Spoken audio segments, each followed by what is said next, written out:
여러분 안녕하십니까. 시험 보느라 굉장히 고생이 많으셨습니다. 매거공무원에서 형사정책을 담당하고 있는 박상민입니다.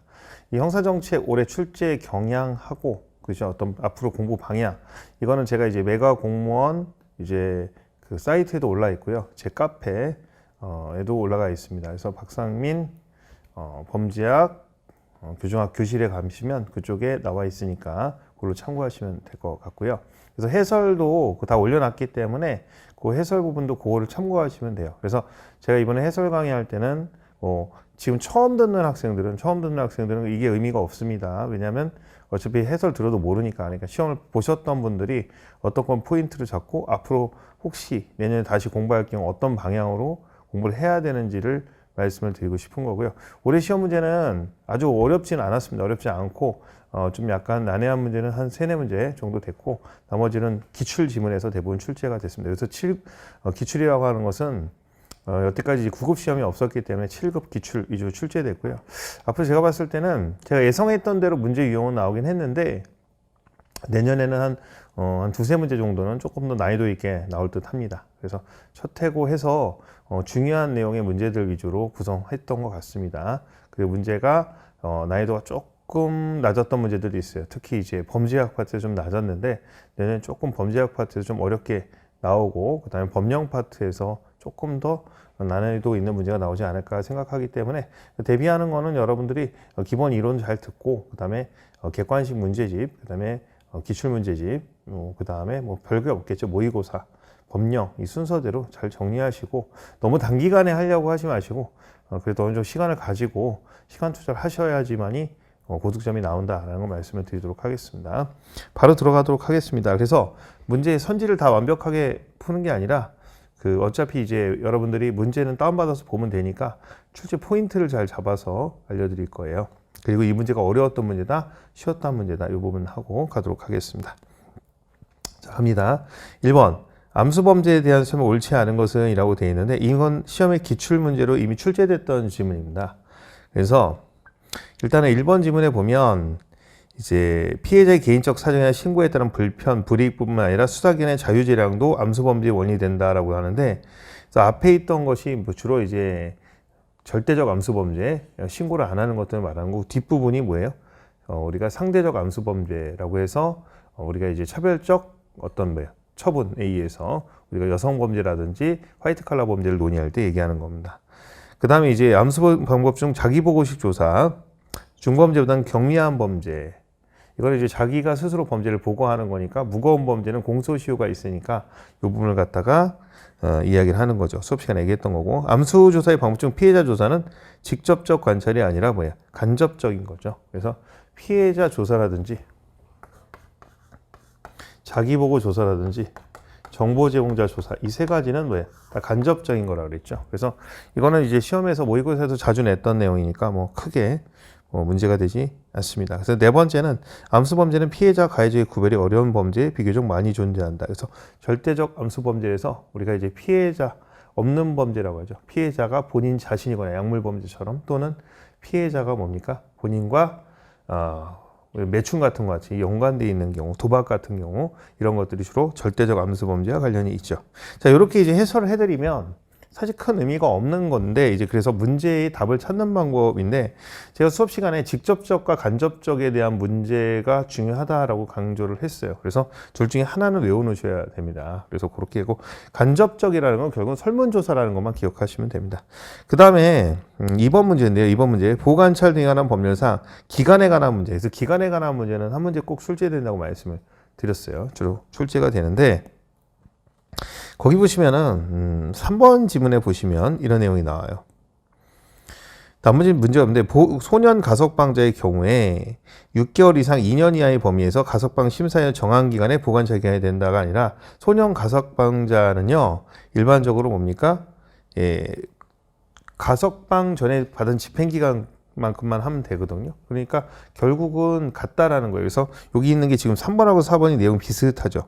그래서 3번과 트릭을 들어간 거예요. 그래서 요거는 그 보관찰 기간이, 그죠? 네, 충분히 취소되지 않고 가석방의 집행을 받은 게 같은 기간이 되면 되는 거기 때문에 요거는 쉬운 문제라고 볼 수가 있어요. 이미 출제가 됐던 문제고요. 그리고 기본적인 것만 알면 쉽게 풀 수 있는 문제라 볼 수가 있고요. 그 다음에 이제 3번 다이버전, 전환에 대한 설명 옳지 않은 것은이라고 되어 있는데, 요거는 이제 전환은 낙이이론과 관련되어 있는 내용이죠. 그래서 3번 지문에 뭐라고 되어 있냐면, 검찰 단계의 대표적 다이버전으로서 훈방과 통고 처분이 있다 이렇게 표현하잖아요. 그래서 이제 검찰 단계에서는 뭐예요? 보통 약식명령 청구라든지 또는 뭐예요? 기소유예가 있고요. 그리고 우리가 훈방이라는 건 뭐예요? 경찰에서 하는 거죠. 그래서 이건 이미 기출문제도 출제가 됐던 거고 쉬운 문제이기 때문에 답은 3번입니다. 범칙금 납부 통보. 네, 그래서 이거는 일반적으로 나와 있던 기출지문에 나와 있던 거예요. 근데 보통 이제 경찰 단계의 다이버전, 검찰 단계의 다이버전, 법원 단계에서 다이버전은 뭐 예를 들어서 집행유예나 선고유예가 있겠죠. 그 다음에 이제 4번 문제인데요. 프로이트의 정신분석학 범죄 이론에 대한 설명 옳지 않은 것인데, 이거는 이제 여러분들 알다시피 프로이트는 기본적으로 꼭 알아야 되는 게 뭐야? 이드하고 에고하고 슈퍼에고하고 등등등이죠. 그래서 우리가 이제 수업 시간에 이렇게 산을 이렇게 그리면서 그렇죠? 얘기했던 부분에서 이게 이제 뭐야? 의식의 세계인 에고고 나머지가 뭐야? 이드와 슈퍼에고가 뭐예요? 무의식의 세계다 이렇게 표현했었어요. 그 문제예요. 그래서 인간의 무의식은 뭐예요? 이드와 뭐예요? 슈퍼에고로 구분되는데 에고로 바꿨기 때문에 이드는 뭐예요? 에고는 뭐예요? 의식의 세계죠. 그래서 이 부분은 뭐예요? 용어를 물어보는 문제지 사실 형사정책 문제라 볼 수가 없습니다. 조금 이제 기초적인 문제라 볼 수가 있고요. 이미 출제가 됐던 문제입니다. 이 문제도. 자, 그 다음에 사회해체론 5번. 사회해체론에 대해서 옳지 않은 것은이라고 되어 있는데, 자, 거기 보면 이제 기출문제랑 동일한 문제가 나오죠. 이게 요즘에 최근에 다른 시험에서 계속 나왔던 문제인데, 2번 지문에 보면은 버제스의 동심원 이론에 따르면 도시 중심부에서 멀어질수록 범죄 발생률이 높아진다라고 했는데, 여러분 알다시피 도시 중심부에서 멀어질수록 뭐야? 범죄는 낮아질 수밖에 없죠. 예, 그래서 이거는 뭐 틀릴 사람이 아무도 없는 문제라 볼 수가 있겠죠. 버제스의 동심원 이론만 알면은 되니까. 네. 그래서 문제 자체가 뭐야? 굉장히 평이하게 출제가 됐다고 볼 수가 있어요. 자, 그 다음에 이제 6번 문제가 있는데요. 6번 문제. 6번 문제는 약간 이제 어려웠을 수도 있어요. 학생들이 처음 보시는 분들은. 보관찰 등에 관한 법률상 보관찰 대 구입 및 유치에 대한 점을 옳은 것은인데 이것도 기출문제로 이미 나왔던 겁니다. 첫 번째 이제 보관찰관은 보관찰 대상자를 준상 위반해서 의심하는 상당한 이유가 있고 조사에 따른 소환에 불응하는 경우 관할 지방 검찰청 검사에게 구인장을 신청할 수 있다라고 돼 있는데 주어가 틀린 거죠. 보관찰 소장이 돼야 되는데 보관찰관이 된 거니까 보통 시험 문제를 낼 때 뭐예요? 주체랑 기간을 갖다가 바꿔서 냅니다. 그래서 이건 주체를 바꿔서 낸 거고요. 두 번째 질문. 유치된 보관찰 대상자에 대해서 보관찰에 조건한 형의 선고유예가 실효된 경우에 유치가 형기에 산입되지 않는다는데 여기서 중요한 키워드는 뭐냐면 유치기간이라는 게 있으면 항상 거의 형기에 산입됩니다. 왜? 유치기간은 구치소에 있었던 기간이니까 그 감옥에 있었던 기간이니까 당연히 형기에 산입돼야죠. 그래서 이건 패턴 지문이고요. 세 번째, 구인한 대상자를 유치하기 위해서 신청이 있는 게 검사 나오는데 시험에 제가 항상 얘기죠. 검사 나오면 몇 시간? 48시간. 그렇죠. 보관찰 소장 나오면 24시간. 이렇게 풀라고 말씀을 드렸었죠. 그래서 이거는 검사는 보관 제도에 구인한 내용 48시간에 유치 허가를 청구한다. 예, 답이 3번이네요. 조문 그대로니까. 보관찰부 집행유예 취소 청구를 할 때 보관찰부 장 이렇게 돼 있었죠. 그러니까 24시간이 돼야 되겠죠. 네, 24시간. 그래서 문제를 풀 때 푸는 요령이 검사가 뭘 하게 되면 48시간을 일단 문제를 풀어나가면 되고 검사가 안 나오면 24시간을 찍어라 했던 그 문제입니다. 예. 패턴으로 풀면 되고요. 그 다음에 7번 문제, 부정기형제도에 대한 설명으로 옳지 않은 것은인데요. 이거는 두 가지인데요. 첫 번째, 소년이 법정형을 단기 2년 이상의 유경에 해당하는 죄를 범할 때는 그 형의 범위에서 장기와 단기를 선고하게 되는데 단기는 5년, 장기는 10년을 넘을 수 없다. 그 내용이고 특정 강력 범죄 처벌의 특례법에서 특강법에 대해서는 뭐야? 예를 들어서 존속 살해 같은 거 했을 때는 이 장기와 단기 기간이 15에서 7년으로 우리가 5에서 10년이라고 늘어난다라고 수업 시간에 얘기를 했었고 소년교도장은 부정기형을 선고하는 소년이 단기 3분의 1 지났어요. 그럼 3분의 1 지났으면 뭐가 되죠? 가석방이 가능하거든요. 3분의 1이 지났기 때문에. 그럼 가석방을 할 수 있는 사람한테 얘기해야 되겠죠. 그래서 가석방의 결정이 있는 것은 뭐예요? 소년의 가석방은 뭐예요? 보호관찰심사위원회가 됩니다. 여러분들이. 그렇기 때문에 이거는 뭐 문제가 비교적 평이한 문제죠. 자, 판례에 따르면 상고심에서 심판 대상은 항소심 판결 당시 기준으로 하여 그 당부를 심사하는 데 있을 것이므로 항소심 판결 선고 당시 미성년이었던 피고인이 상고 이후에 성년이 되었다고 해도 항소심의 부정경의 손과 위법이 되는 거 아니다. 이거는 판례 시간에 수업 시간에 했던 내용이고 중요한 판례라고 얘기했던 부분이죠. 그래서 기본 판례인데 그 판례를 몰라도 문제 푸는 데 지장이 없습니다. 그래서 9급의 특성이 판례를 몰라도 대체로 뭐야 거의 문제를 푸는 데는 소거하면 푸는 게 대부분이 되고요. 그 다음에 이제 8번에 범죄 이론에 대한 설명으로 옳지 않은 것은 이 문제인데요. 여기서는 이제 첫 번째 지문 에이커스가 나오고요. 자, 사회학습 이론에 따르면 비행이나 일탈은 사회구성의 상호작용, 학습을 통해 학습된다. 라이스와 나이의 통제 이론, 내적 외적 통제 이론에 따르면 애정, 안정, 안정감 등 새로운 경험에 대한 청소의 욕구가 가족 내에서 충족될수록 범죄를 저지를 확률이 낮아진다. 그 다음에 허신의 사회유대 이론에 따르면 모든 사람은 잠재적 범죄자로서 자신의 행위에 인해 주변의 관계에 악화됨을 두려워하기 때문에 범죄를 저지르게 된다. 자, 허시 이론의 통제 이론이기 때문에 엄마한테 혼날까봐, 엄마하고 사이가 안 좋아질까봐 범죄를 억제하는 거죠.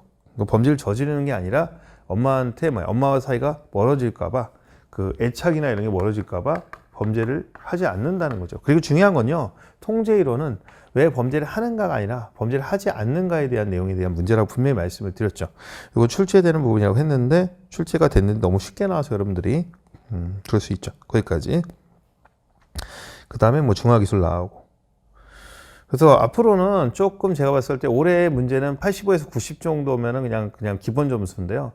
한 점수를 좀 변별력을 주기 위해서 한 두세 개 정도를 떨어뜨려야 되는데 그렇다고 한다면은 당연히 법령 쪽에서 한 두 문제 정도 어렵게 낼 것이고 그 다음에 범죄학 이론에서 한두 문제 정도 어렵게 내면은 점수가 조금 이제 조율이 될 것 같아요. 올해 이번 시험은 조금 문제를 낼 때 좀 첫 해 시험이고 해서 중요한 거 위주로 냈지만 그래도 한두 문제가 어렵게 나왔기 때문에 두세 문제 정도 어렵게 나왔기 때문에 문제의 변별력은 어느 정도 있다고 봐야 되겠죠. 네. 그래서 쉬운 문제는 엄청 쉽고 어려운 문제는 조금 어렵고 그런 정도. 소년보호의 원칙에 대한 설명은 옳지 않은 거. 이거 무조건 나온다고 했던 그 내용입니다. 개별주의죠. 예. 소년보호 조치할 때 소년 사건에 병합하여. 그래서 소년 사건이 나오면 무조건 병합이 나오면 무조건 틀린다라고 했죠. 병합이 나오면 틀린다. 그래서 이 문제는 그냥 외우라고 했죠. 소년 나오면 병합 나오면 틀린다. 이렇게 정리해 주시면 되겠고. 그래서 요 원칙에 대한 것들은 이제 기출문제 요즘에 나왔던 문제, 최근 나왔던 문제를 그대로 베껴서 내는 문제예요. 자, 10번 문제 보겠습니다. 소년법상 보호관찰 처분에 대한 설명 옳은 것은 1개월 이내에 소년원 송치 처분을 하는 경우에 그 처분과 장기 보호관찰은 병합할 수 없다. 자, 그 다음에 자, 그러면 이제 1개월 이내 소년원 송치, 장기 보호관찰 병합할 수 없다. 자, 거기서 쭉 나와 있는데요. 예. 병합이 가능하죠. 병합이 가능합니다. 1번에 병합이 가능하고. 그래서 요 지문 단기 보관찰을 받은 보호관찰 대상자가 준수하고 위반하는 경우 1년의 범위에서 보관찰 기간을 연장할 수 있다. 단기 보관찰에서 그러면 이제 1년의 범위에서 보관찰을 연장할 수 있다라고 했기 때문에 단기 보관찰은 연장이 됩니까? 안 됩니까? 안 되죠. 안 되죠. 장기 보관찰은 2년 이내가 아니라 2년으로 합니다. 예. 자, 보관찰 처분을 1년 이내의 기간을 적어 야간 등 특정 시간대의 외출을 제한한 명령 대상에 준수하고 부과할 수 있다. 이렇게 돼 있죠. 답은 4번 되겠습니다. 네, 됐죠. 자, 그 다음에 이제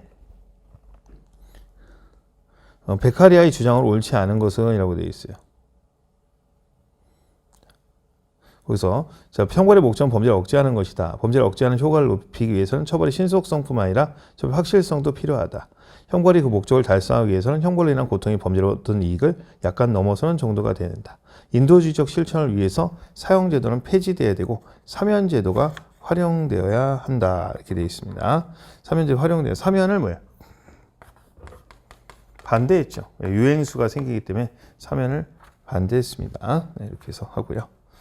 자, 그 다음에 12번 문제 보도록 하겠습니다. 12번 문제.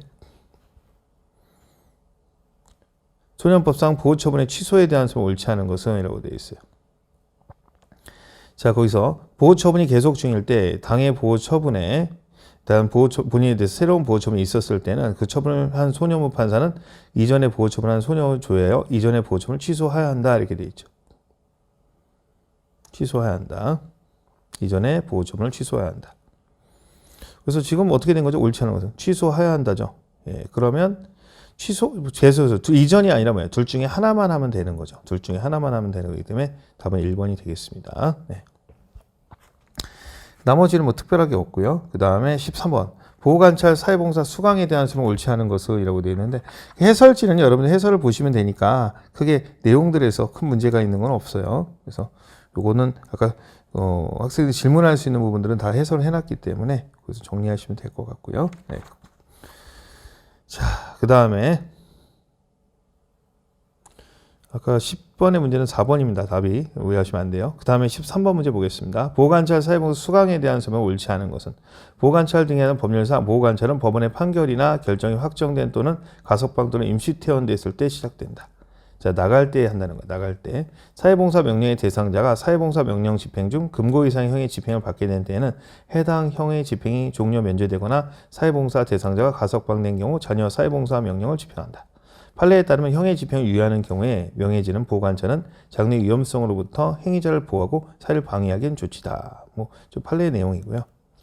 그 다음에 네 번째, 판례에 따르면 보호관찰 등에 관한 법률의 32조 사망이 보호관찰 대상에 과할 수 있는 특별 준사항으로서 정한 범죄 행위라는 손해를 회복하기 위해서 노력할 것, 이런 수강명에 대해서도 부과할 수 있다가 라는 게 아니라 일반적으로 보호관찰의 특별 준사항은 별도예요. 수강명령은 별도기 때문에, 그렇죠? 부과할 수가 없습니다. 별도기 때문에 특별 준사항. 그래서 이건 판례이기 때문에 여러분 보시면 될 것 같고요. 그 다음에 갈등 이론에 대한 설명을 옳지 않은 것은이라는 문제가 있는데요. 터크는 법 제도 자체보다 법이 집행되는 과정에서 특정 집단의 구성원이 범죄자로 규정되는 과정에 주목하였다. 이거 갖다 우리는 범죄화라고 하죠. 범죄화. 예. 그 다음에 이제 두 번째는요. 이 문제가 좀 까다로운 문제죠. 예. 자, 그냥 답으로 바로 갈게요. 그래서 셀리는 2번도 보겠습니다. 셀리는 이질적인 문화 사이에 발생하는 갈등을 1차적 문화 갈등이라 하고 하나의 단일 문화가 각기 독특한 행위 규범을 갖는 여러 개의 상이한 하위 문화 분할 때 2차적 문화 갈등. 그래서 1차와 2차적 문화 갈등을 이야기를 하죠. 스피처는 후기 자본주의 사회에서는 생산 활동에 소외되는 인구가 양상됨에 따라 이걸 문제 인구라고 했죠. 문제 인구. 그래서 사회적 위협자랑 사회적 폐물 둘로 나눠지죠. 소셜 다이너마이트, 소셜 정크. 자, 네 번째 본고는 법 규범과 문화 사이의 규범의 일치도, 법 집행자와 저항자의 힘의 차이, 법 규범 지에는 갈등의 존재 여부. 범죄화라는 단어가 키워드거든요. 범죄화 이론을 터크의 권력 갈등 이론이 어떤 것이 범죄화가 되는가라고 나오면 범죄화라는 단어는 무조건 터크의 내용이라 볼 수가 있습니다. 그래서 답은 4번이에요. 본고의 내용이 아니라. 그 다음에 이제 범죄 예방에 대한 설명을 옳지 않아요. 범죄 예방론은 잘 나오는데 올해는 예방론이 그렇게 어렵게 나오지는 않았어요. 적극적 일반 예방의 이론은 형벌의 사회적 규범의식을 강화해주는 효과를 가짐으로써 범죄가 예방된다. 브렌티언과 파우스트가 제시한 범죄 예방 구조 모델에 따르면 사회 환경 가운데 범죄 원인이 될 수 있는 걸 정화하는 것은 3차 예방이 아니라 원인이 될 수 있는 걸 제거하는 거니까 1차 예방이 되겠죠. 1차 원인이 된 거죠. 1차 예방이고요. 보통 2차 예방은 우범자나 우범지역, 3차 예방은 교정 이렇게 나눠지죠. 그래서 답은 2번이 되겠고요. 환경석의 셉테드는 사전적 범죄 예방을 지향한다. 맞고요. 일상활동 이론에서는 범죄 예방에 관하여 범죄 성향이나 동기를 감소시키는 것보다 범행기를 축소하는 것이 강조된다. 자, 16번 보겠습니다. 벌금형에 관하여 현행법상 허용되는 것은 벌금형의 선고유예는 가능하죠. 예, 그래서 일징금자 벌이니까 이건 법령이 가벼운 문제죠. 1,000만 원의 벌금에는 집행유예는 500만 원까지 가능하니까 틀린 거고 범죄 경제력을 반한 일수금 벌금제는 우리는 안 하고 현재 총액벌금제를 사용한다고 그랬죠. 총액벌금제. 그 다음에 500만 원의 벌금형을 선고하면서 300만 원에 대해서만 집행유예.